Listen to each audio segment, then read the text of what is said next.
no one wants to have to come into work and say, my employer has given me a job to do, but I am uncertain of how to do it. That's that's the worst feeling ever. Welcome to the Machine Shop Mastery Podcast, where we uncover the stories behind successful machine shops and their owners. By interviewing current and former shop owners, we dig deep to unveil their secrets of success and the struggles and challenges they've overcome on their paths to building thriving shops. We aim to elevate how important the machining industry is and inspire others by highlighting why owning a shop can be a great vehicle to creating jobs, stimulating the economy, and creating wealth. Here's our host, former machine shop owner himself, Paul Van Meter. Well, hello, my friends, and welcome to another episode of Machine Shop Mastery. This is a very different show, and I will get right to the point of why it's different. When I sat down to interview Alex Mazerolle from Archer Precision up in Ottawa, Canada, this was going to be a manufacturing transformed show. Many of you know that I actually am the host or co-host of 3 different podcasts. It's a little crazy, but we were going to sit down and talk about their ProShop transformation, which is what the focus is of manufacturing transformed.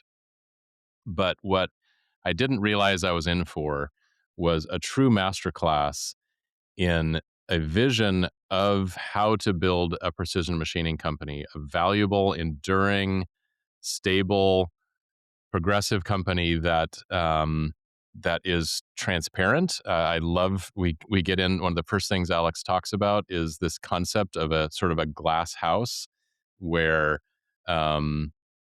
everything is transparent. It's not just a black box where a customer sends a PO and then on the due date the parts may or may not arrive. He wanted to really just transform and change that dynamic, and is still working on it to this day. But what's transpired between that vision in 2011 and now is just a whole lot of goodness. And you'll also notice this is a longer episode than normal. After we wrapped it up on a typical about an hour-long show, and we were just chatting afterwards, he started sharing some really impassioned ideas, and so I hit record again. That last part is some of the best gold. So I just decided on the spot as I was listening to him talk that there was enough foundational ideas in what he talks about that are completely irrelevant to the fact that they use ProShop that I just had to put it on this show. So I do apologize in advance. There is a fair bit of ProShop conversation. I understand that might be a little bit self-serving. It is what it is, but there's enough gold here that I just really want everyone that listens to Machine Shop Mastery to really get what Alex is talking about, because it's such awesome vision for how to build a modern precision machining company in 2026 and beyond. So enjoy the episode. I know you're going to love it. And thanks so much for your support and listening to the show. Alex, welcome to the show. It's good to see you here. Thank you very much, Paul. It's great to be with you. Yeah, absolutely. Well, let's start by let's start by giving a snapshot of what Archer Precision looks like, what you specialize in, your approximate size, and then we'll go back a little bit and talk about your personal background, how you got into the business. Absolutely. So Archer Precision is a precision machining company, and we focus primarily in 5-axis milling.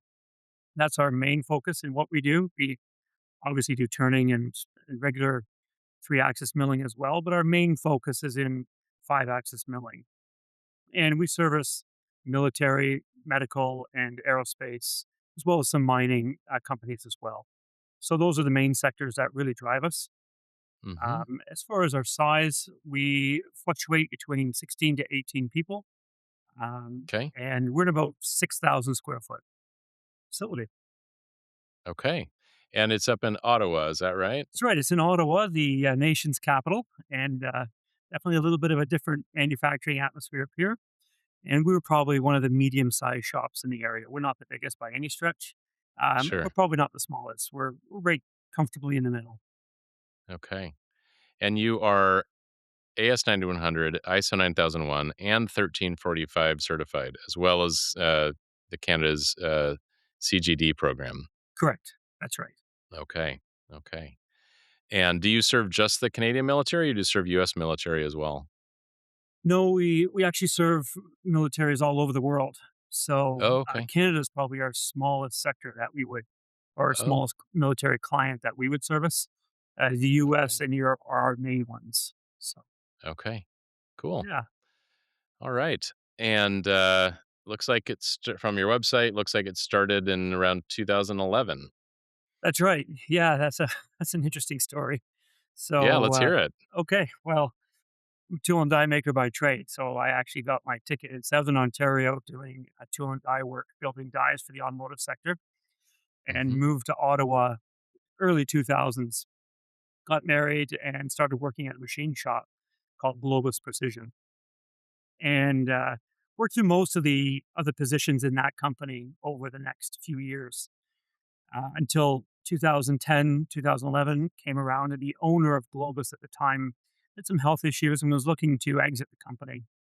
So he approached me and asked if I would be interested in purchasing Globus Precision, and we worked out a really very good deal for me. It was he was very kind, and on November 11th we started Arch Precision. November 11th, 2011.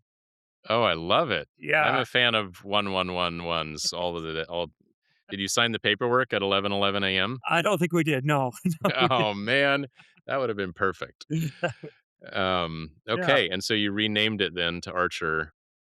yeah. We actually bought the assets as opposed to the company Yeah, itself, just for yeah, liability reasons. It was a little simpler. I sure. already knew all the clients, which was what we were purchasing as well. So I didn't really need to buy, you know, to keep the name Globus to have the Got it. contacts with the clients. So the asset Okay. purchase was a much cleaner way to go at the time. Yeah. Yeah. And what did the company look like at that time? How many machines or people? Well, yeah, it probably looked like something out of the 70s, with a little Okay. bit of modernization thrown in. We had Okay. some very old Matsuras, old red machines, if anyone Yep. has ever seen those. I used to run one of those in the 90s. And we had some very old lathes, and we had Nakamura lathes. They were great. They were really, really Oh, nice. stable, but Yeah. uh, quite aged. And we had some Haas mills. So Okay. in total, we moved maybe about 6 machines from the old location to the new location, and that would have Okay, so been you moved as well after you yeah, bought it we had to do a move or right as away. part of that? That's right, Got it. that's right. Okay. Okay. So, we took the opportunity when we did that move to find, a facility that fit us very well. Before we moved in, we did all the electrical drops with quick connects. We went and had a high build epoxy floor put down, and so we, Oh, nice. really built out the shop the way that we envisioned it looking like, which was really nice to start. Super clean, super well laid out, and a very nice launch from where we were. So it's quite a shift. If you walk through the old company and you walk through the new one, they felt very, very different. Nice. Yeah, I'm sure bright lighting, clean floors, new fresh layout. That's all. It's a great start. How Yeah, many people came with you? we had 3 people at the time, and I 3. was one of Okay, them. So including you and 2 others. yeah, Okay. that's right. So, from the ground floor. Yeah. Okay. And just curiosity, how did you structure that deal? Was it, did you have the money to buy him out, or was it like a note that you paid out over time? So it wasn't very much. We were able to go to the bank and get a small operating line, Oh, and nice. Okay. it ended up being a very, very small amount. We were able to give them, and really the cost was in the move. That was the most expensive part of the whole deal. Whole deal. Um, Okay, you did get a good deal then. we did, That's and that's really that's nice. because of the environment in Ottawa. We had gone through the bust of the high tech era in 2000, Mhm. and it really had been a grind since then. We 2008 we had the global um, credit crunch, Yeah, I and remember that so one well. you remember that one well. So Mhm. it had been a rough go. So we weren't we weren't buying a shop um, that was deeply profitable, and we had to pay multiples of EBITDA. Got it. It was almost a handshake deal. Yeah. Okay. All right. So then you're in a new facility, bright lights, clean floors. What are your next moves at that point? Well, that's a good question. Um, when I started this Archer Precision, I had a bit of a vision that we wanted. I had worked in manufacturing for a few years, and one of the main problems that I saw in manufacturing was that machine shops tended to act like a black box. A client would issue a purchase order. The purchase order might be acknowledged, and then like nothing for Yeah. 4 weeks, 6 weeks, and the client is expecting a delivery on a certain date. That date may come and go. There may be a delivery. There may not be. It starts to be, Yes. hey, where are my parts? Oh, we're working on it. Da, da, da. These are the some of the frustrations on both sides of the purchasing side of manufacturing. Yeah, And so that's I the truth. really, really wanted to build a glass box, something that was transparent from both inside and outside, so that clients could see where their projects were in the manufacturing process. It would be confidence in that those dates being hit. If there was a delay, that would be discussed preferably earlier than later. Hmm. And and I felt that if we were able to achieve that, that would be valuable to our clients, and we would be able to be successful with that model. Okay, so I love the model. It's brilliant, and it certainly sounds appealing to the customers. Yeah, what did you do to build that? Well, sounds great. It's a very challenging thing to do in manufacturing, and I think you've said it before that this business is one of the hardest ones to run. Um, Hmm. I've never run any other business, so from a very narrow point of view, I probably have to agree with that. I'm sure other people would disagree, but this is a very challenging business to do. There are so many ways that a project can go sideways, right from purchase order issue to completion. Material Yes. delays. You could have personnel who might be sick, which just destroys your schedule. You could have a machine go down. You can get to the final operation and find an error in your manufacturing process. You could send out to your finishers. Transport can scrap the parts by damaging them. Your finishers, they can finish it incorrectly. You've got to strip and redo it. There's so many opportunities for a project to drop that it's a very challenging business to actually build Mhm. that glass box with. Yeah. So one of the things Yes. we tackled right out of the gate is okay. We need an ERP system. We need some way to track what we're doing and how we're doing it. We've been using an Excel spreadsheet before. We looked at some of the other ERP systems out there. None of them really felt like it understood machining. It felt like it was a manufacturing software, and you could kind of you know, strong arm it into being a or a machining software, but it really wasn't geared for that. Hmm. So, in my naivety, I had a friend who was a software developer, and we Okay. started to build our own ERP system. But long before vibe coding was a thing with AI. Yes, exactly, Yes. exactly. Um, Okay. so that was the premise: is that first of all, if I'm going to be able to be the glass box, I need to be able to see what's going on in my own company Yeah. if I'm going to ever expect a client to be able to see that and have confidence with it. So we started this project of building an ERP system, and I had very little appreciation for how complicated that process was, or really how Hmm. complicated our processes were. Being a machinist or a tool and die maker, there's so much that we do that is sort of intuitive to us. When we run Yeah. into a problem, we know the options that we're going to pursue to resolve that in our head. When it comes Mhm. to creating an ERP system that actually flows the way machinists think or tool and die makers think, or uh, the, the branches in a manufacturing process that a manufacturing company would need to take, it's a lot more complicated than I gave it credit for. And so we Mhm. struggled with this for probably about 4 or 5 years building this Mm. ERP system. And we got it to a pretty good state where we were able to run our shop with it. Um, but we weren't quite able to nail down some of the bugs. The security was an issue. constantly trying to keep up with firmware and things like that. It was just, it was Mm. beyond us. It was a local on-prem installed It was, server-based thing, yeah. yes, with Yep, one software engineer. right. Was that a W-2 employee or a contractor? His contractor was a friend. So, Okay. yeah, we were working back and forth on this, and it was kind of with the vision of we built this and it worked, we would be able to bring it to market I know a company that did that. Yeah. very well. Um, so, we were And I'm curious, was he giving you the friend rate or did you pay regular, no, very much the software developer? we were working on this together, and we weren't paying, for the hours that we were putting into it. Okay. Um, Well, that's nice. it was just it was just energy and time, really. Got it. Got it. Okay. Cool. So, um, we were kind of in a stage where we were starting to realize like how massive a project this is. Uh, and it was right around the fall, so I went to Chicago to IMTS. I started having a look around at the on the floor Would that have been the 2018 IMTS? within the 2016, I think it was. Okay. And actually, that's where you and I first met. Okay. When we had So our little kiosk in the Mastercam booth. well, you weren't even in the Mastercam booth then. You were on your own.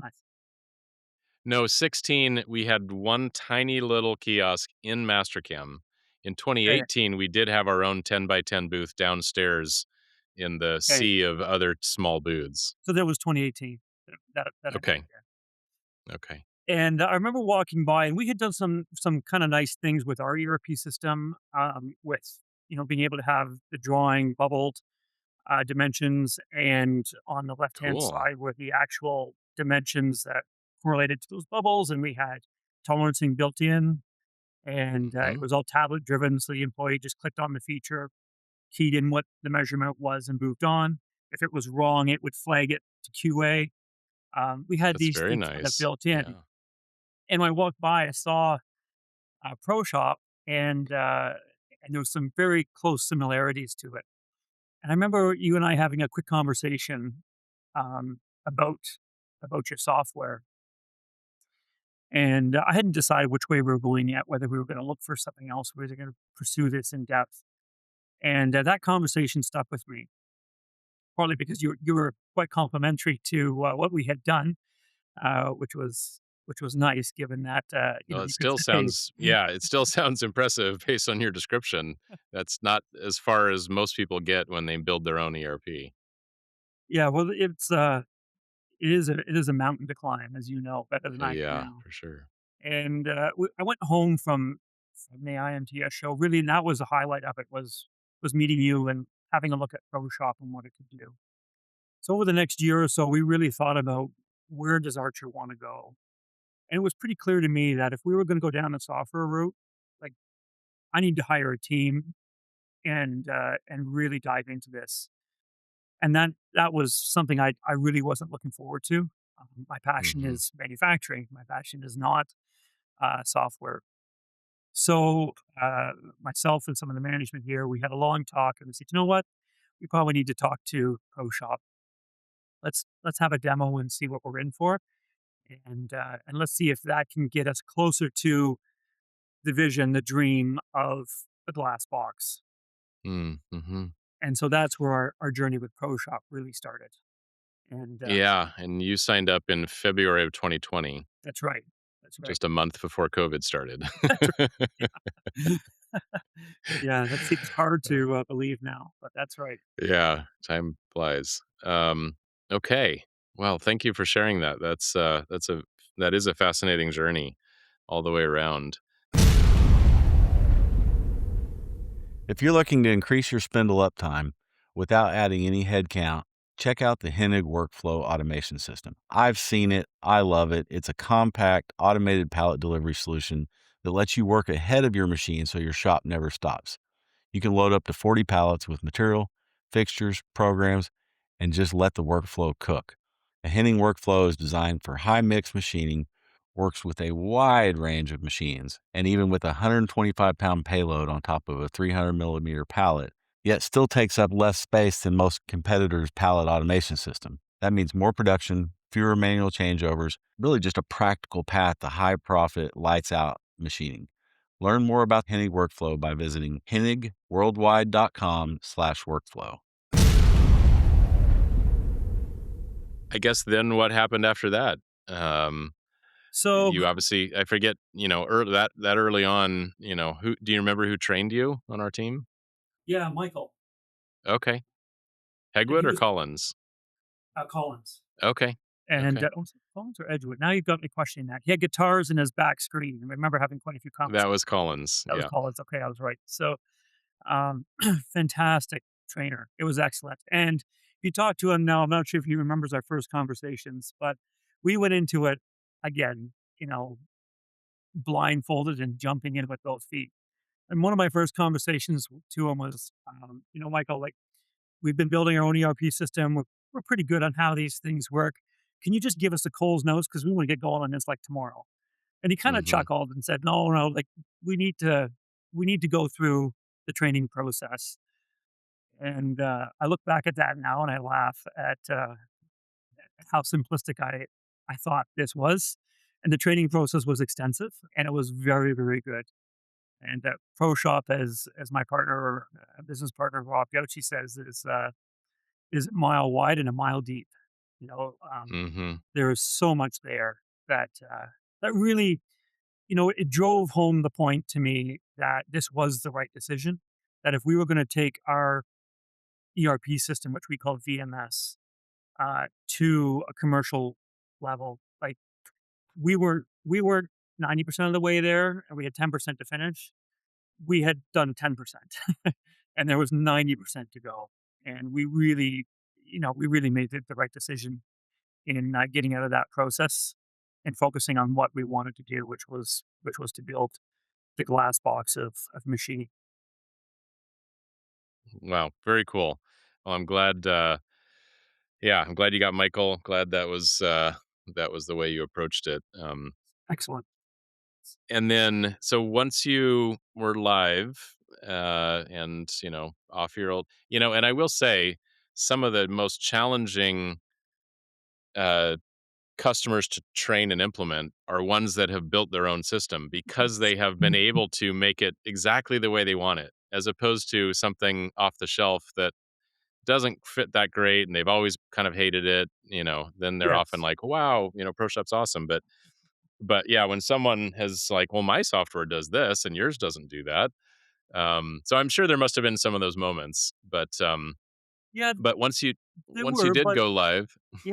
it's helpful understanding, really trusting the process because there's reasons why ProShop functions the way it does. And we had jumped in our own ERP system a whole bunch of gates that we really should have had in there, even though it seemed like a roadblock or a choke point at the time. Now, when we Mm, see ProShop functioning and operating, we understand better. Like that's why they did it, and it was actually intelligent. And even though you might not understand why it's doing that as a user, just trust the process. It will make sense, down the road. mm. So kudos to you guys for building a system that did exactly that. Yeah, well, I have to give 100% of that credit to Kelsey and Matt collectively. Kelsey for the vision of how it would work, and then Matt for building this incredibly robust architecture that allowed all the pieces to work really seamlessly together. And, obviously scale over time because they designed that initial architecture back in, 2000, 2001. And here we are 25 plus years later. Um, and that architecture is still just incredibly robust and very, um, I don't know, still modern. Yeah, I'll pass along that kudos to them. Please do. That'll make their day. So what are some of the things that started to change, as you used the software and got more familiar with it and maybe took on more of it? Yeah, that's a good question. I think the first thing that showed up was, how little we saw what was happening in our own company. Um, that became evident very very quickly when you start using ProShop and you start following the steps, creating the work orders and the parts, and having that flow through your shop, um, it becomes clear very quickly uh, how how uncontrolled some of the processes you thought were locked down actually are, and how much you're relying on institutional knowledge, on guys on the floor just doing the right thing and kind of making it work. So that was a bit of an eye opener for sure. And I remember having a conversation with one of the follow up training processes where the trainer was saying, "Okay, well, how good is your time tracking?" I'm like, "It's fantastic, it's great." It's like, "Okay, well, let's just run one little report real quick and do this. Click, click, click. Here you go." Ooh, your time tracking is pretty questionable. So, there was a lot of moments of that. We use Mm. 10% of the software. We think we've really got it nailed down. We open the door and we realize, oh, we're missing huge chunks of it that we need to be implementing. We need to be more disciplined on. We need to follow up on. Uh, so it's been one steep learning curve after the other of nailing down one module, nailing down one process, and then diving into the next one that has been neglected or hasn't been followed up on or guys haven't been properly trained on. Hmm. So it's one thing to to use the software completely, and I'll put that in air quotes.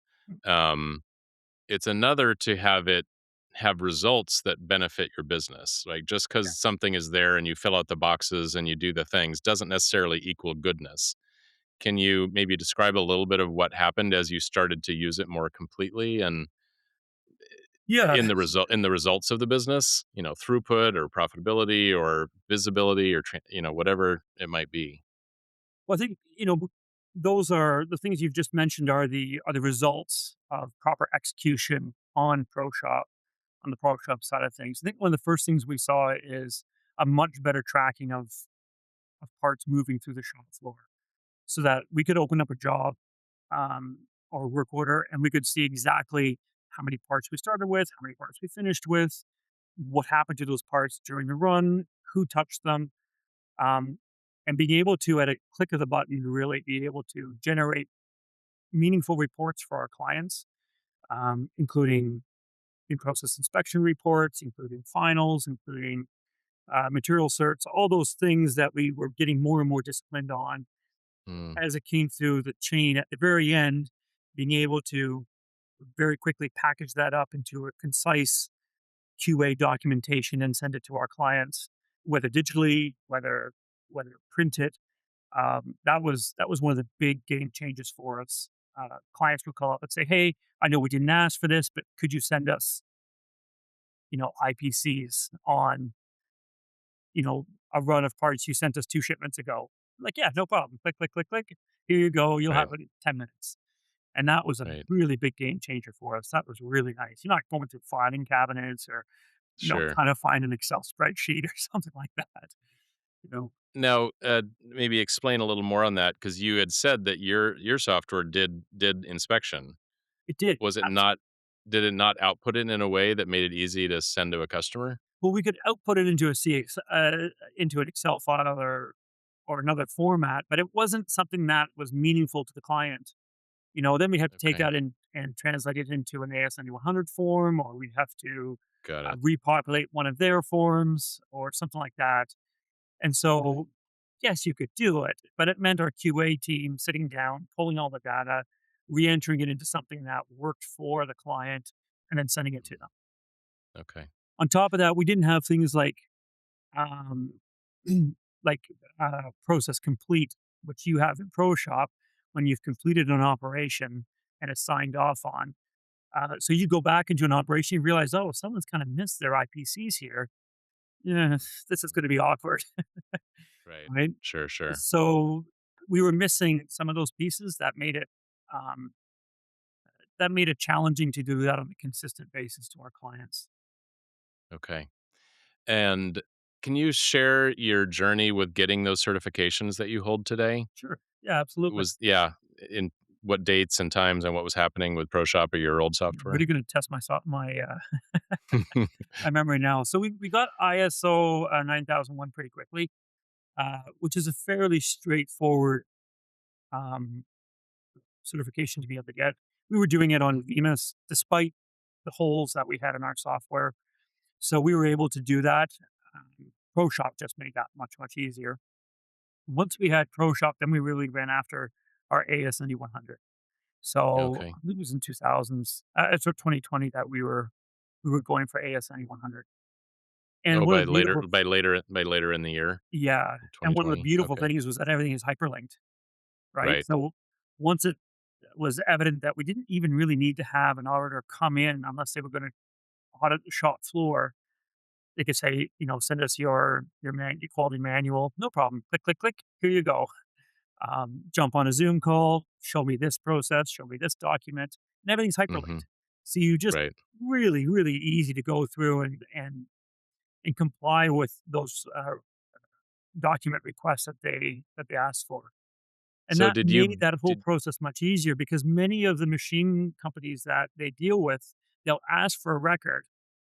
And we used to do this at our old company. We're like, "Oh, hold on a second. We'll have to go get that for you." And that would drag out into hours of you'd have, like, multiple people running through the company looking for this and looking for that or scrambling for Mhm. this, and our audits now are actually finished ahead of time always because they're not waiting for documentation. It's just a click. Um, yeah. So did you build those hyperlinks or did you get our flying start package? We got your flying start package, which was brilliant. It was excellent for that. Yeah, great, So great. one of the things we did then we went after our medical. And Okay. one of the things we did is we're like, "Okay, well, how are we gonna run a medical cert, a AS9100 cert, and our regular standard ISO requirements? How do we make it so that the requirements are visible in ProShop? So anyone who's reading it might read a procedure or process and know that this applies to aerospace, this applies to medical, without creating like 3 different instances of ProShop or anything like that. Mhm. So Eugene, our compliance officer, he came up with a bright idea. I'll go in and any of the processes or procedures that have a feature that's unique to any one of those certifications, we will change the font. So if it's Mm, AS9100 is bold, and if it's ISO 1345, our medical cert, it's italicized. So you can read nice. through any of them, and if we're being audited for medical, you can say, by the way, this is the part that actually applies that doesn't apply to your other one. And if you're being audited by the aerospace guys, here's your bold text. This is the one that applies, and here's how demonstration that we're complying with that. So we were able to work the system very nicely Mhm. to meet all those standards. Very cool. And then you of course so you built did you build the, 1345 standard into the standards module? And then Yes, we did. We did that. We okay, have again, Eugene is a huge asset for us here. Where he's able to nice. do all the mining on that, figure out what applies to us and how we're going to integrate it into our system, and that worked very well. Yeah, okay. And that's candidly, I think that's basically what we do today because we offer combined flying start packages that are medical and aerospace, and I mean, because I know years ago we had, like, AS was bold and regular ISO was non-bold, so, yeah, very similar thinking, and yeah, it does work well when you have but you at the end, you have this sort of interlinking network of hyperlinks from different standards into the procedures and tasks that show the proof. Um, and yeah, the hyperlinking is just what makes it so much simpler than just Yeah, having tables and other reference tables you got to go look up. I can't imagine trying to operate without it now. It'd be a train wreck. So it's very much what our company is built on That's is the awesome. Pro Shop software. Oh, amazing. So that sort of maybe brings a question to my mind that some of our early customers that even thought they ran their companies quite well said to us, ProShop sort of gave me a new operating system for a much more robust and efficient way, which aren't always sometimes robust and efficient don't go together because it gets complicated. Um, robust could equal complicated. But they've given us an operating system to run our business more effectively than we did prior. Do you have any sense if that was true Oh, for yeah, you as well? absolutely. Yeah. It's night and day. The different we wouldn't be able to do, to meet the different standards that we're doing to handle the diversity in the clients that we handle on our old system. It would have been, we would have had to have way more overhead, more people managing different projects. Uh, Hmm. it just wouldn't be possible. It'd be an absolute train wreck. And you spend all day chasing records. So, which you're not getting paid for, right? No, yeah, customers don't want to pay for that, No one for wants to sure. pay for that. That's right. So, Uh, absolutely, it was a game changer for us. It more in the sense that we didn't realize how much of a game changer it was going to be down the road. At the time, it was, "Oh, this is better than what we are currently doing. Let's do that." Um, and it'll be much like any other software that we have bought, and we'll kinda like it, but we'll begrudgingly, carry on. But, um, it's the one software in the company that I love. you And, love, all right. There's that word. I didn't even prompt you for it. Loveyouerp.com. Go check it out right now. What is up, Metalworking Nation, Making Chips family? It is an even year, which means IMTS is coming September 14th through 19th at McCormick Place in beautiful Chicago. It is the largest manufacturing trade show in North America, bringing together thousands of manufacturers, OEMs, and solution providers every 2 years to explore how new technologies are being applied to real shop floors. So, whether you're planning future capital investments, benchmarking operations, or simply trying to cut through the noise around emerging technologies, IMTS is designed to help manufacturers make better, more informed decisions. Whether you've been going for years or this might be your first time, put it on your calendar right now. Schedule your time away from the shop. It's good to get out and see new things. It's going to be a big party. I hope to see you there. Go to imts.com and register today. I know often with new products that we buy, there's like a honeymoon phase after we buy it, and then we realize it wasn't as great as as it was sold to us, and it kind of diminishes over time. And I appreciate you sharing that it got better over time, and maybe reinforce that you made the right decision, and you're getting more value than you originally thought you would, which is this is what a good marriage should look like. That as time yes. goes on, you appreciate your spouse more. That's the way it is with Pro Shop, man. Every day it's like, "Oh, wow, this is great." So, That's I'm gonna remind my wife tonight how much I appreciate her more than I did 20 years ago. So, yes. that's awesome. uh, um, so if you could go back in time, because ProShop wasn't on the market in 2011 or 2012. So, I guess, yeah, you couldn't have bought it if you'd wanted to, but, No, and, to be fair, if we hadn't gone through building our own, um, I wouldn't appreciate what we have now. I think having gone through that challenge makes you appreciate more what you do have in a good ERP system. So it's not bad. I think it's a good learning experience. If mhm. someone out there is a fairly new shop, the sooner someone gets onto to ProShop, the better. Absolutely.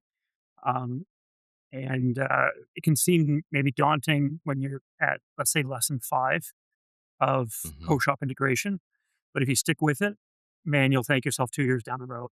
It'll be you have a lot less gray hairs than I do, and probably a lot less stress load. Yeah.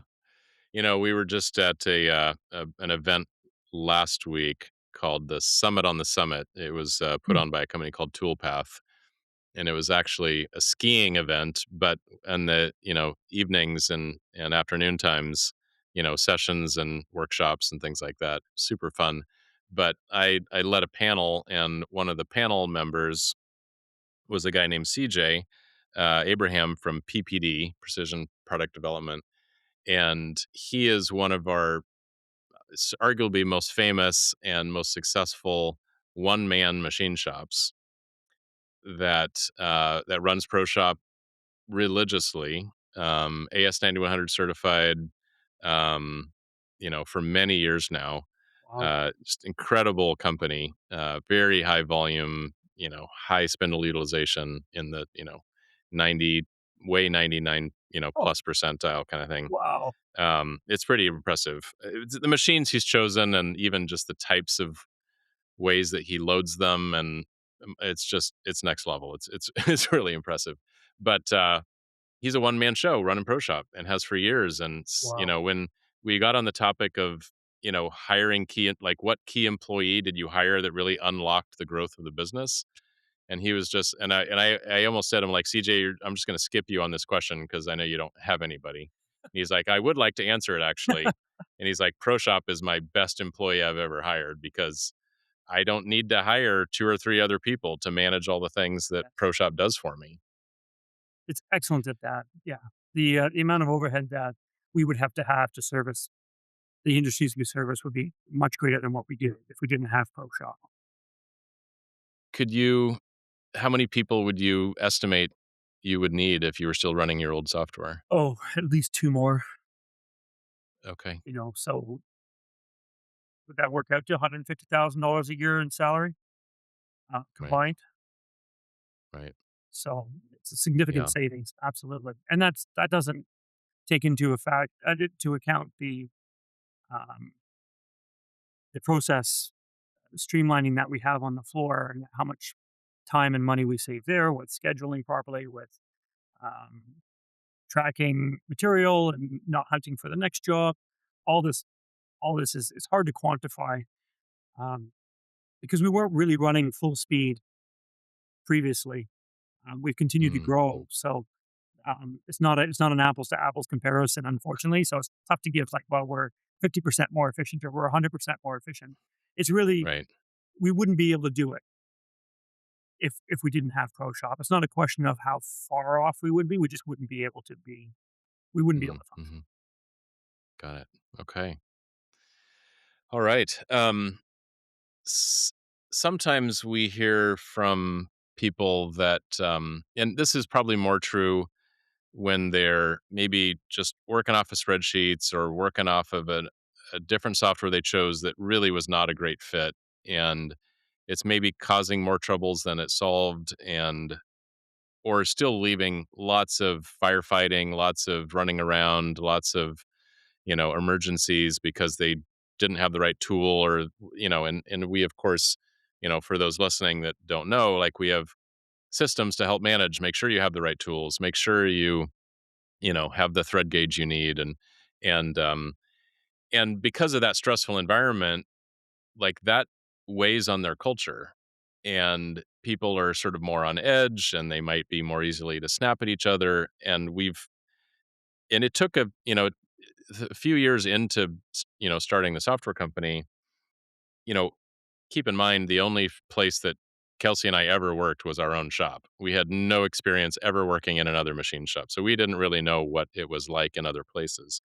But we did have people say occasionally, they're like, given how smooth things run now and how much less stress there is and how much less firefighting there is, like people are nicer to each other and they enjoy their job more, and it's actually changed the culture. Yeah, Is there any element of that that is true at your shop? absolutely, there is. Yes, we still do a bit of firefighting, and Every shop will, no matter what. It's the nature of more the than we would business. like.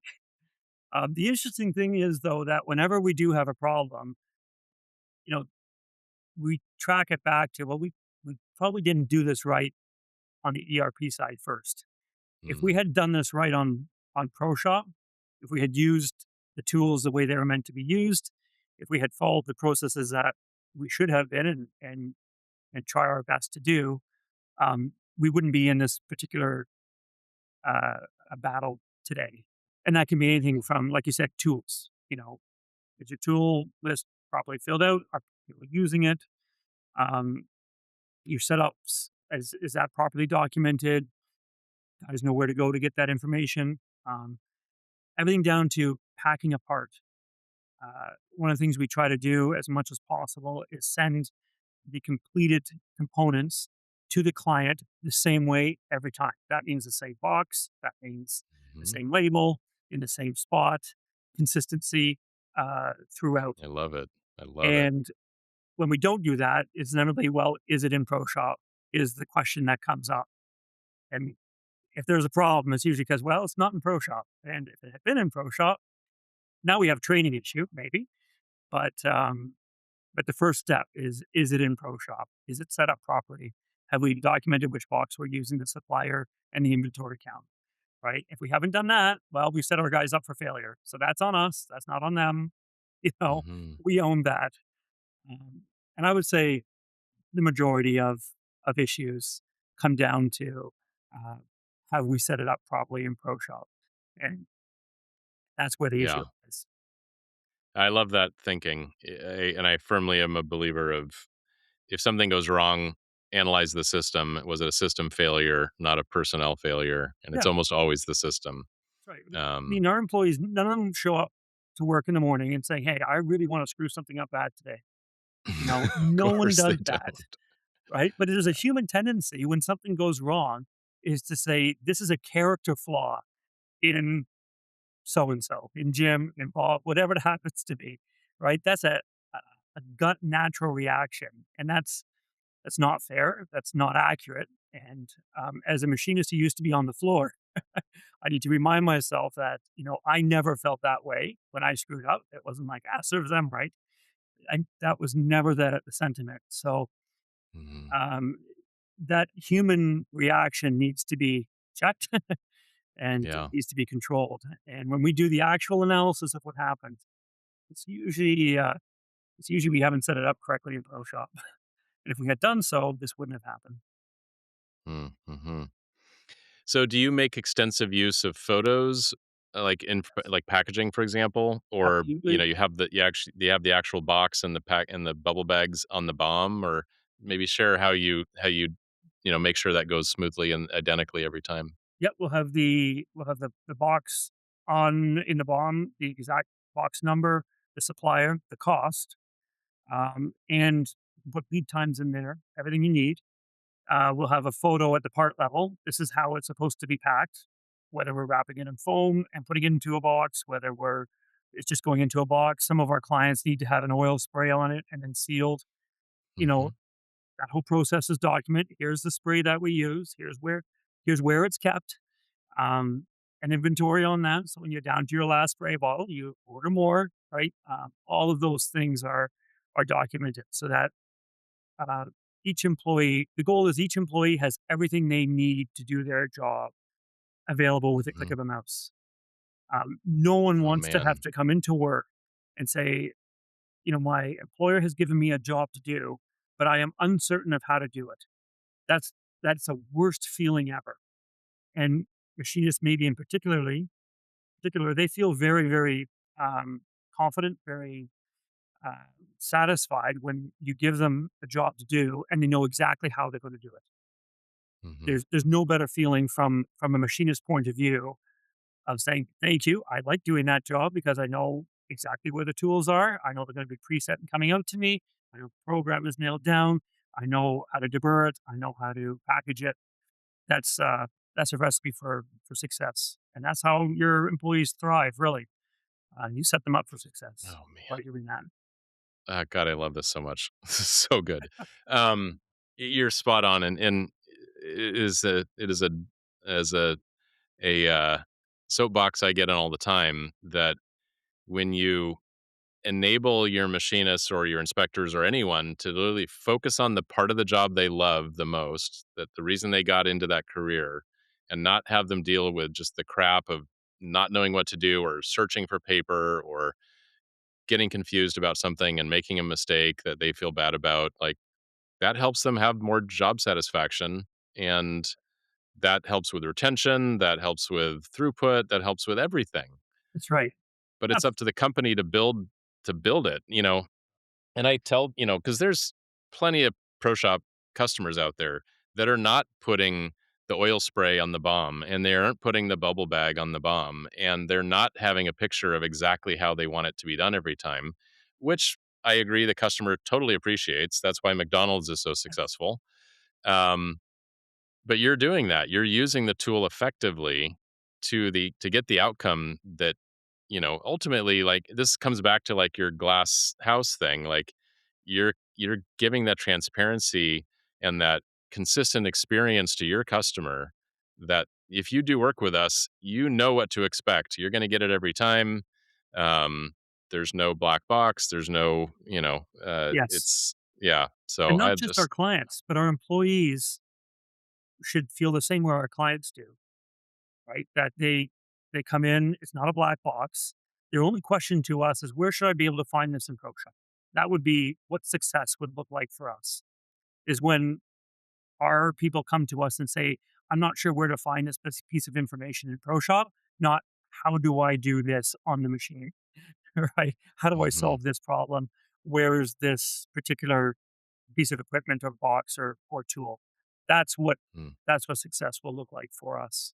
And it's a journey. It's not something you do overnight. It takes time and humility to follow that process and work the problem. But yeah.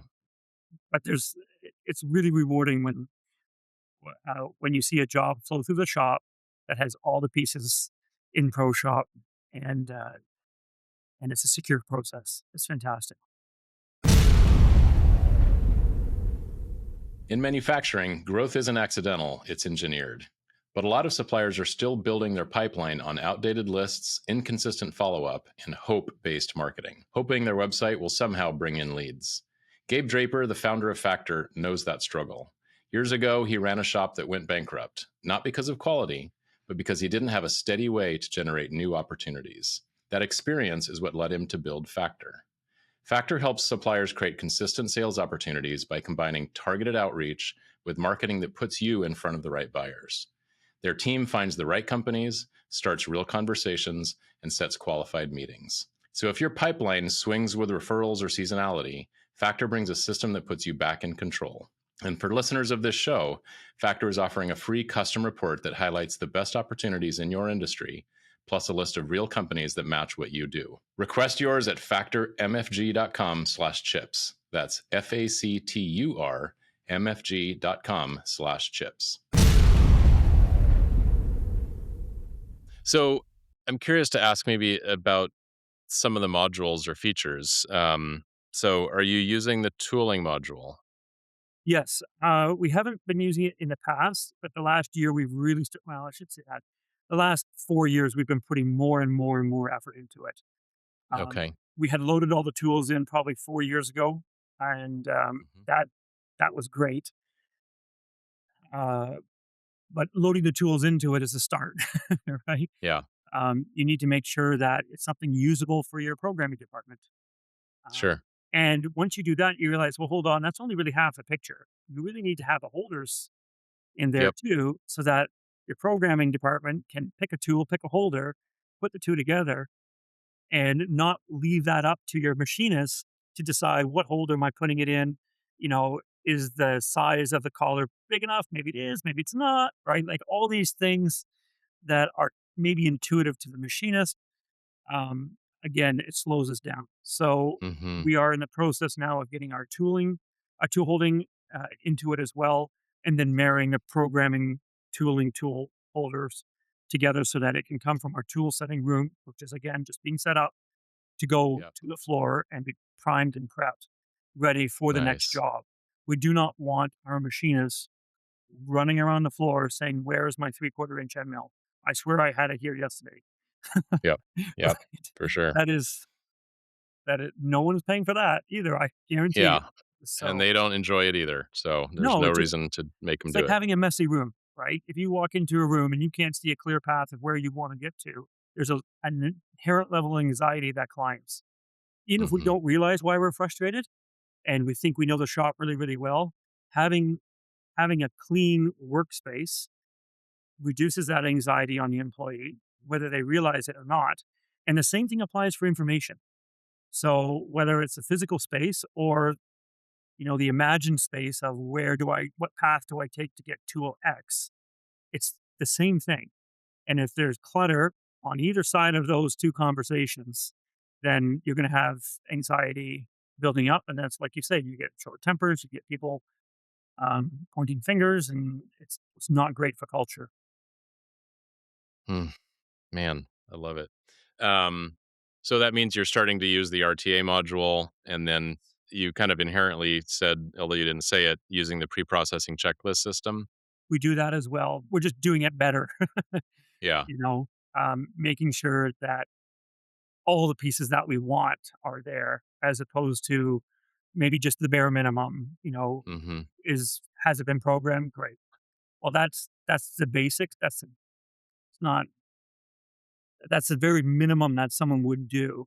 Hmm. But really, a review of that, is it ready for the machine it's scheduled for, including posting, Mm. including tooling, including holders, including work fixturing, all of that. That's a much more full picture, which we are building out now. I wish we Nice. had done that at the beginning, but You can only drink so much from the fire hose it at is the a fire beginning. hose. So, well, that makes me wonder then, are you using the multiple routing feature to Yes, we do. have different fixtures or different tool lists for different routings?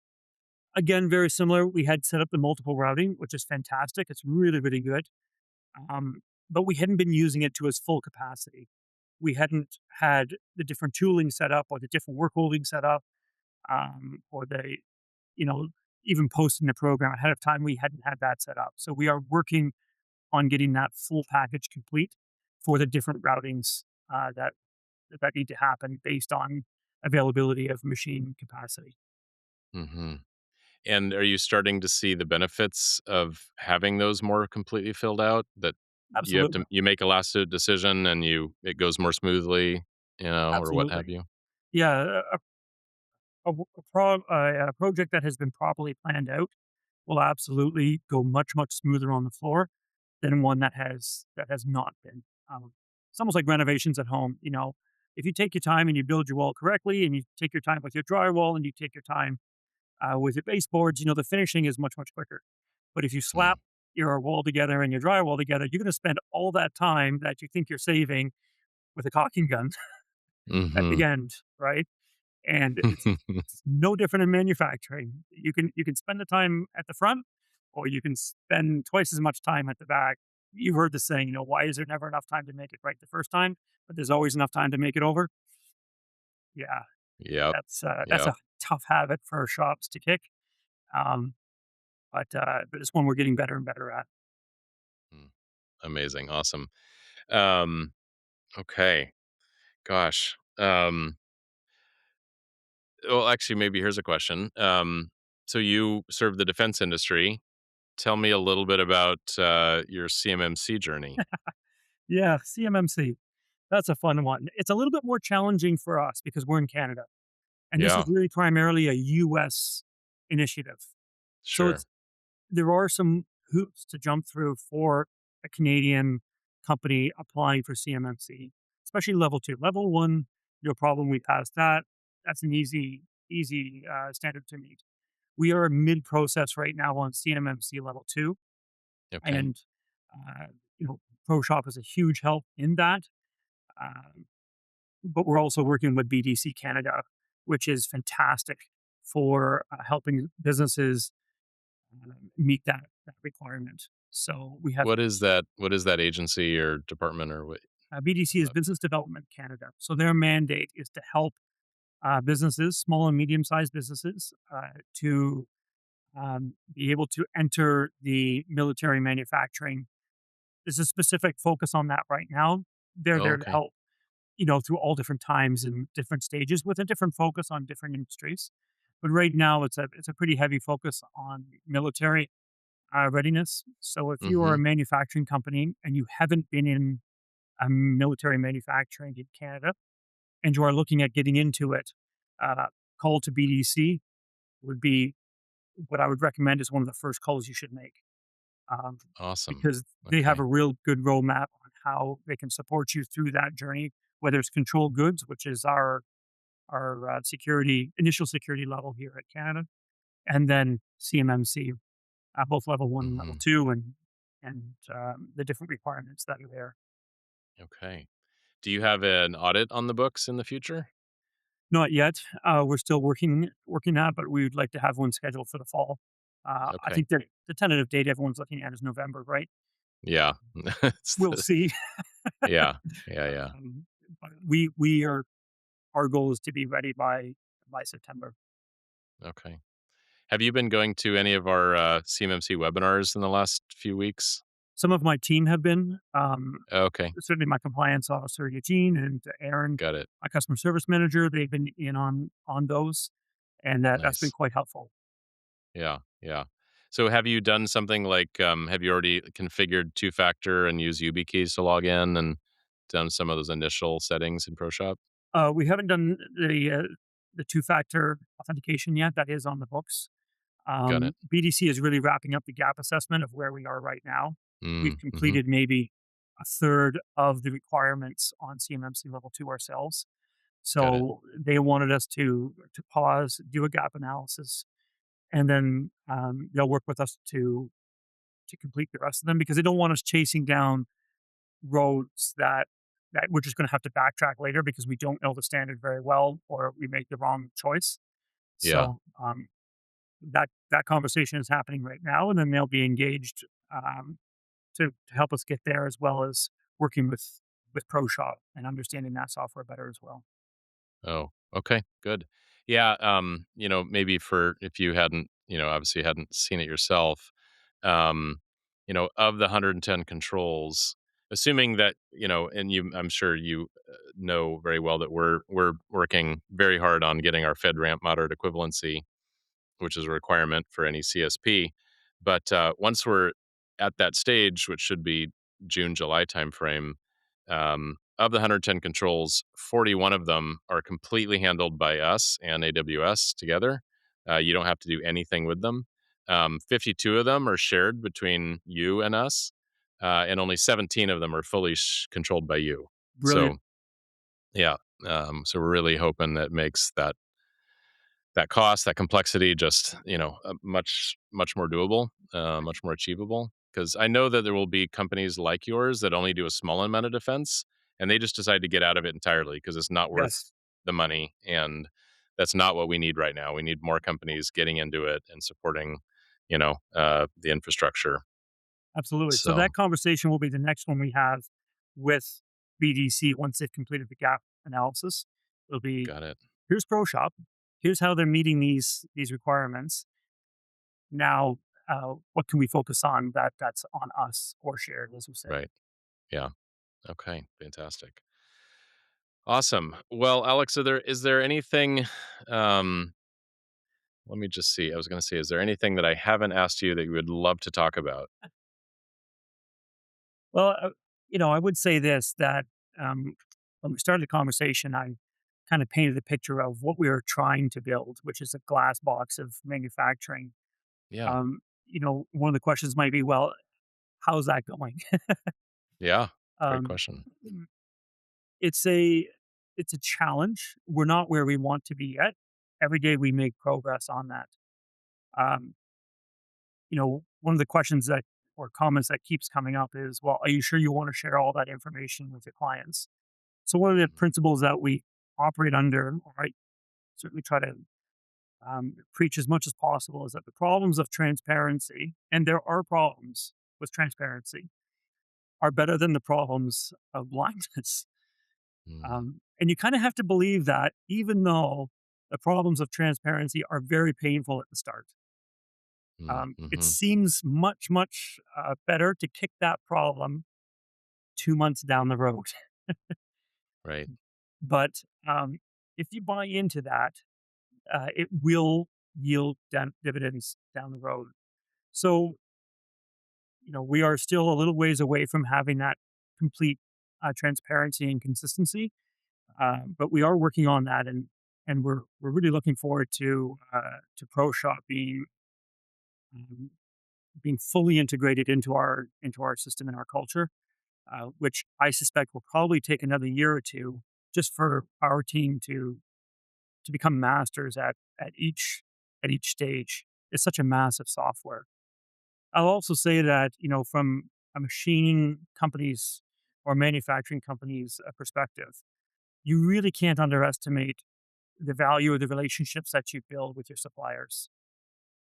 And there's two that really jump out to Archer for sure. ProShop is number one. That's massive. Is how much it's changed uh, our trajectory at our company. The second one, is our machine tool supplier. You're Mm, from Canada, so you're probably familiar with Elliott Matzera. mm-hmm.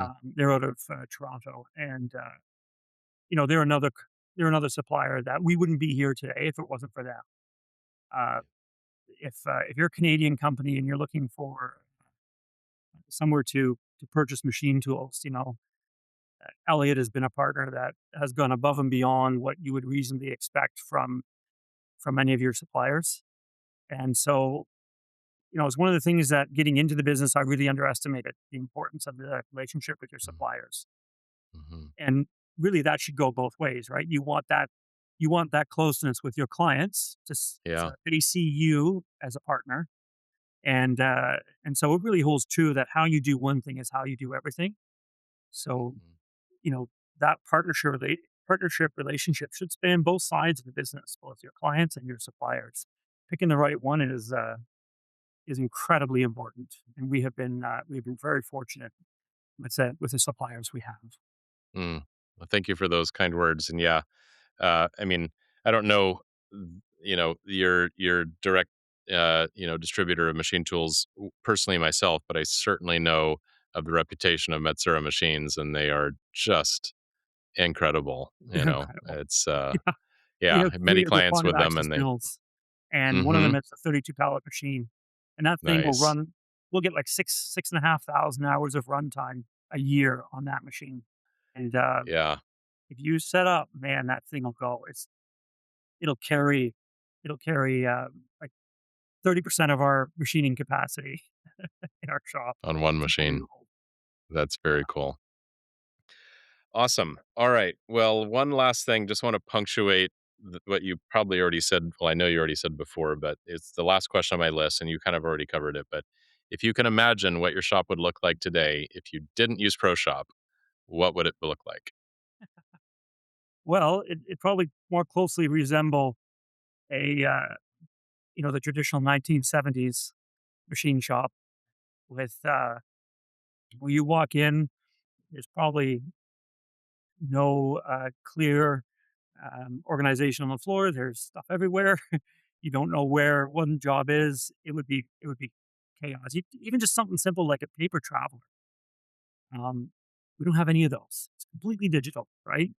And when you walk into another shop and you look around and say, "Oh, here's a traveler sitting on a bench.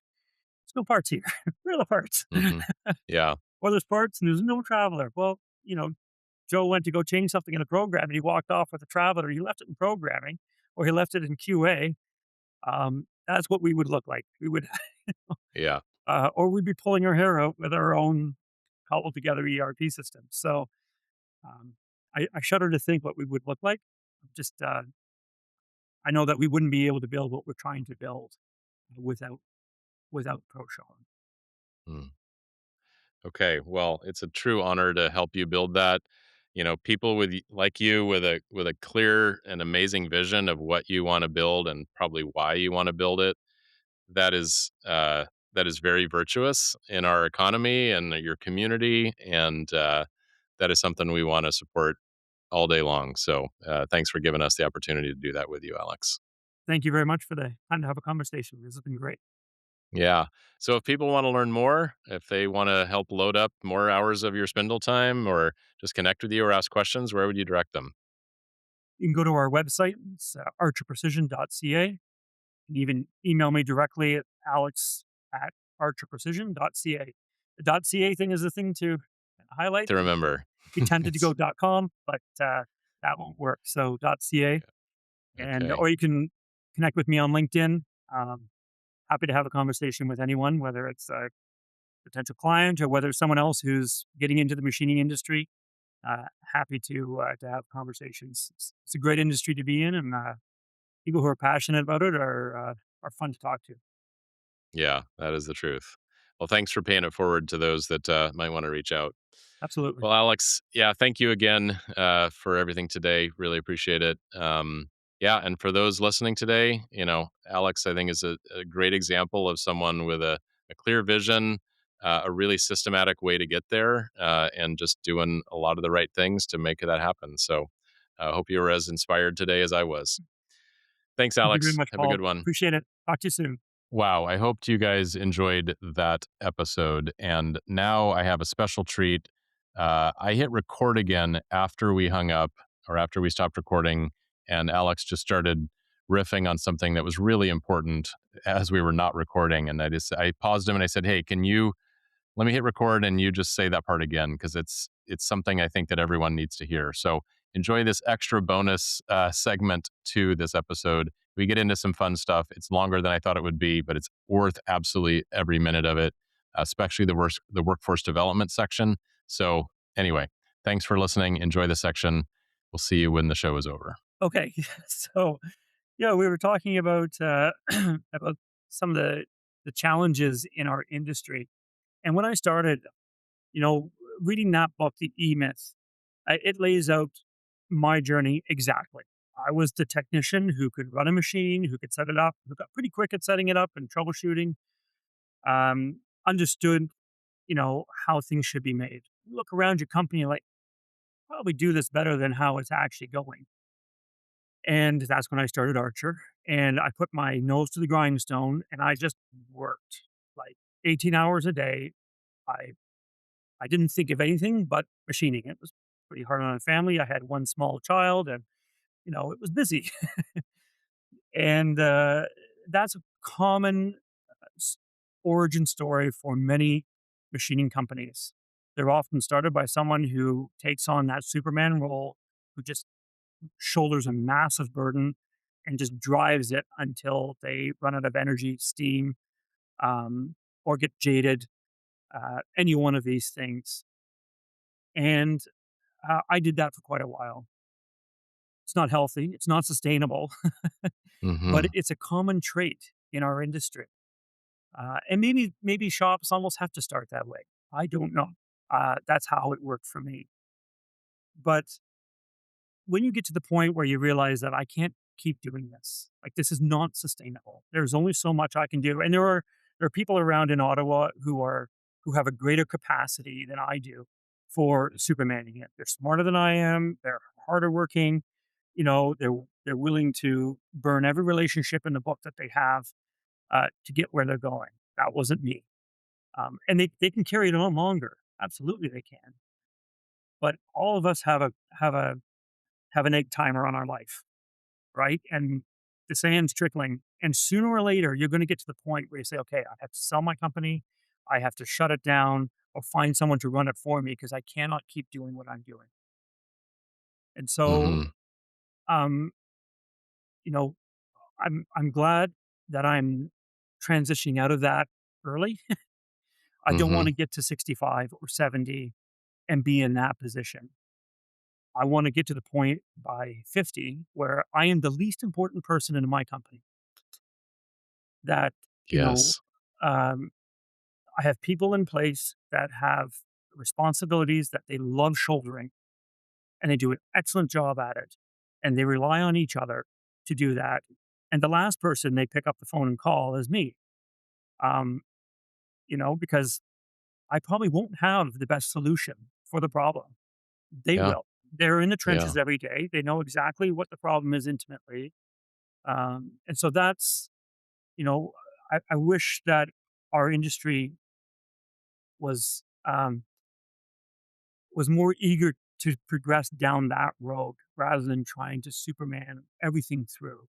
Look for Hmm. tools to support you, ProShop. Look for suppliers to support you, your training team or machine tool salesman, and work those relationships because that's so important to being successful and still enjoying life and enjoying the Yeah. manufacturing process.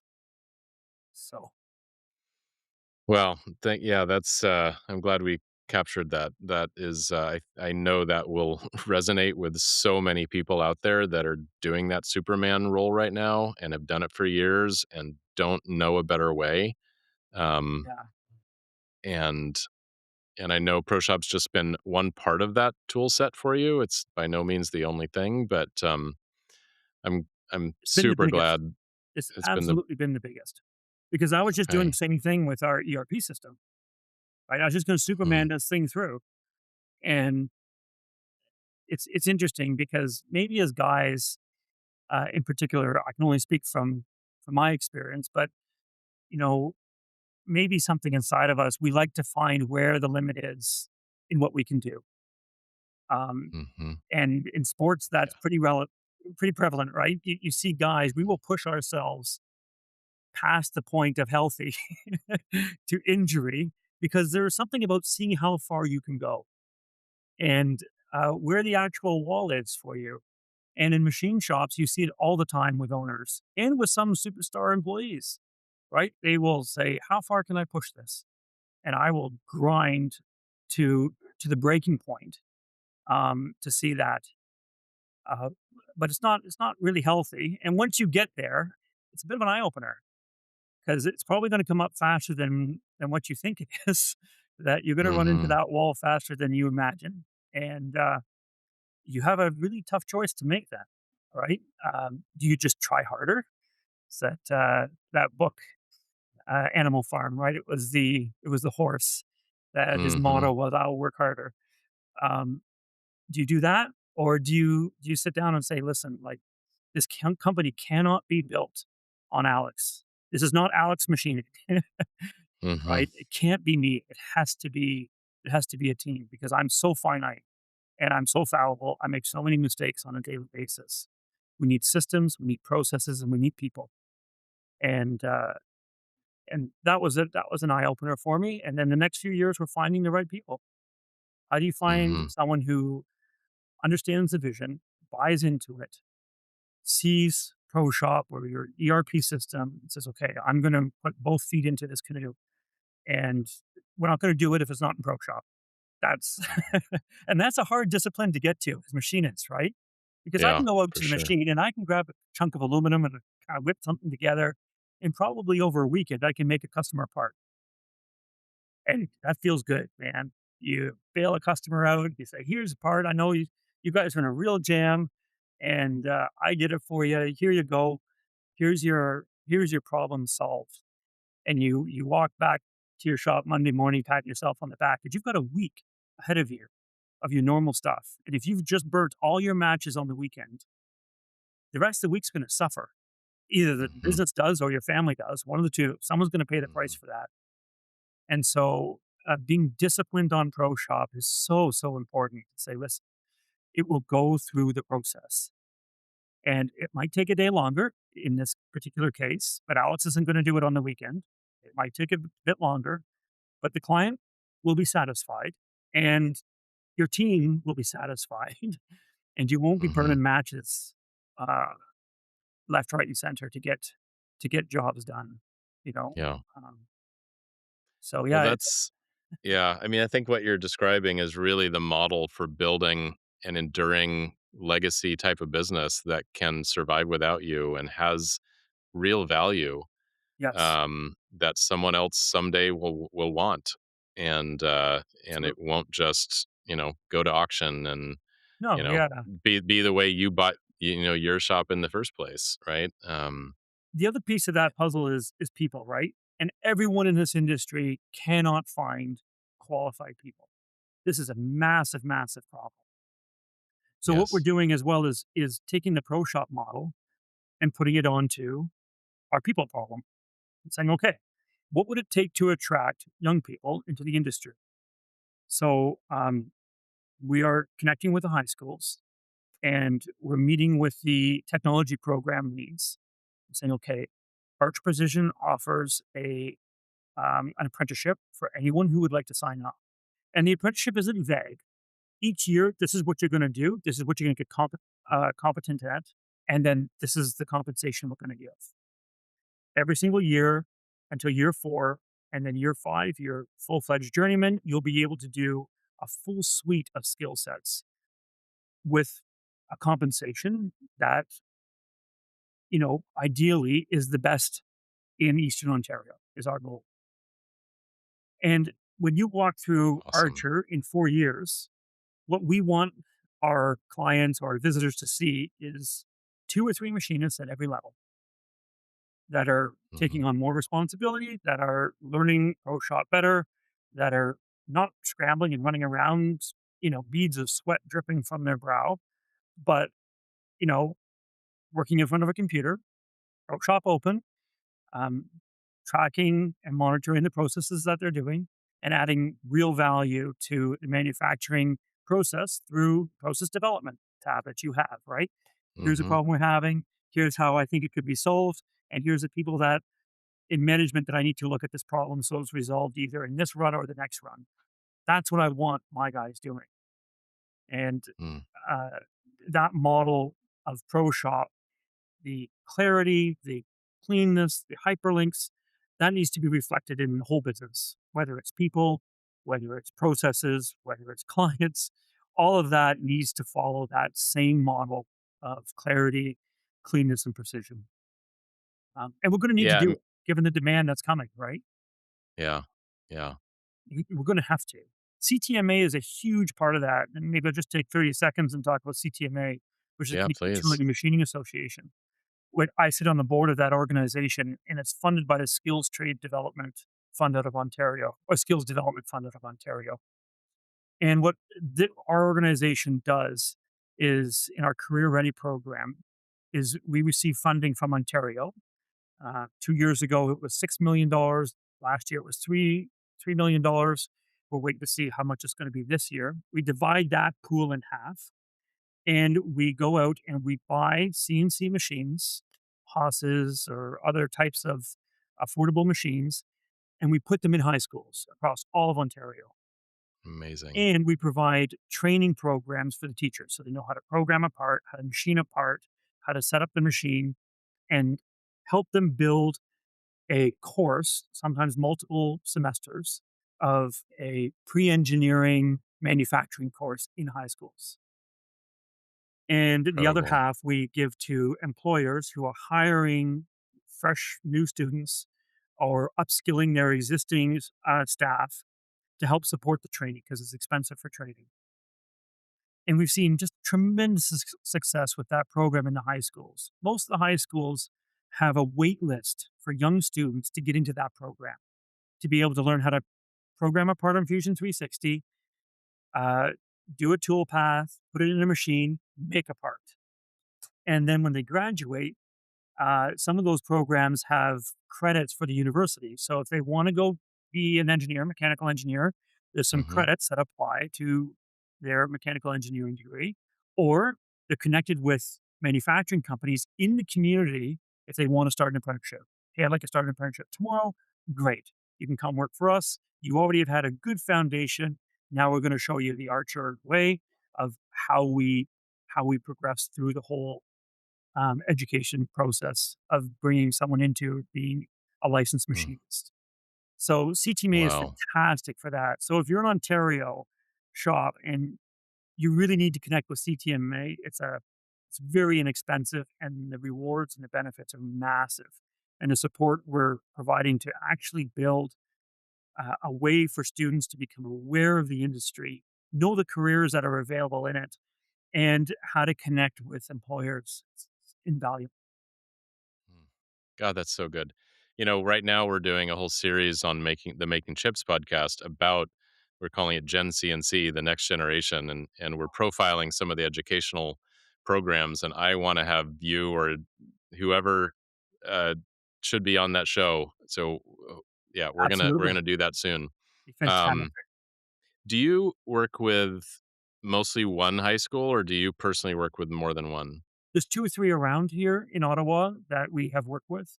So, Okay. we're not beholden to one high school.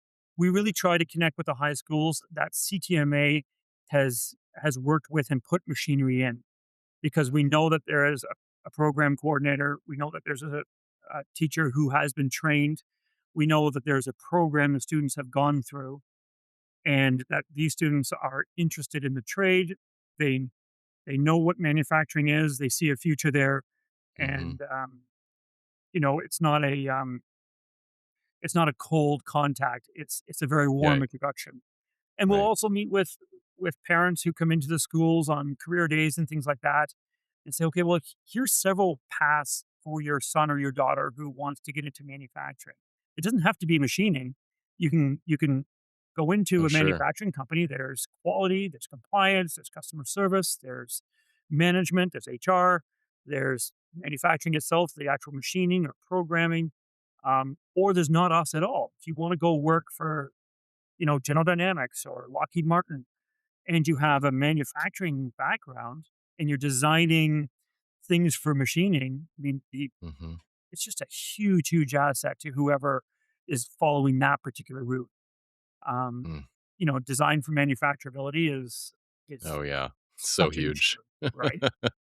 I wish every mechanical engineer had to spend at least a year in a machine shop making Yeah, we parts. have aerospace engineers coming to us who have graduated and worked for us for 2 or 3 years Oh, building nice. aerospace parts. And then they'll go work somewhere else, whether it's Safran or Boeing or Massey Gowdy or those guys. And now when they go on to those teams, they have an ability to talk to the problems of the design in a way that an engineer coming out of university really won't Yeah, have. Most of the engineers that absolutely. come to us don't even have a strong basis in GD&T, Yeah. Yeah, which is that's mind blowing. Like, yeah, and they're making drawings with it on there. yeah, Um, so mm, it's man, Alex, that's such good stuff. So I'm curious, and I don't know if you know this, but we have donated ProShop to 3 different high schools in the U.S. wow, Um, that teach their machining program. Like they're, I mean, one of them is a student-run machining business.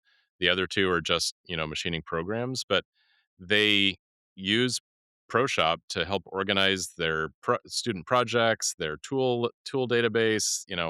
Um, wow. I would love to donate it to the schools that you work with, and would it be valuable if they came out with some knowledge of how an ERP works, how to structure data, how that supports the machining process? That would be invaluable.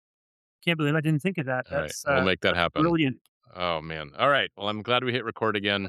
That was just wonderful. And I had a thought as you've been talking about this last section here. So I invited you onto the Manufacturing Transform podcast, which is the ProShop podcast, and we talk about transformation. And I think you did a great job outlining how you guys transformed Archer Precision. But but you shared so much just wisdom about how to run a manufacturing company well, irregardless of the tools that you use, that because I run both shows, I'm going to take this show and also publish it on Machine Shop Mastery Fantastic. because Very it was kind. a master class in how to run a successful Mm. shop. And it's a little bit, hopefully people don't think of it too self serving, but the stuff that you shared is just gold. And I thank you so much for this conversation today. And Thanks very much, Paul. I really appreciate it. And yeah. these are lessons that I'm still learning. So add a touch of of a Oh, disclaimer there that I'm a long way off of where I would like to be. It's a well, journey, and you have to have that's quite a bit of humility in this. I've talked about humility so many times, and that's what makes it even better. So, you're not claiming to have all the answers. You're figuring it out every day as you go along, but your vision is beautiful, and people need to understand it and be inspired by it. Thank you very much, Paul. That was fantastic. I really enjoyed that. Thank you so much, Alex. Have a good afternoon.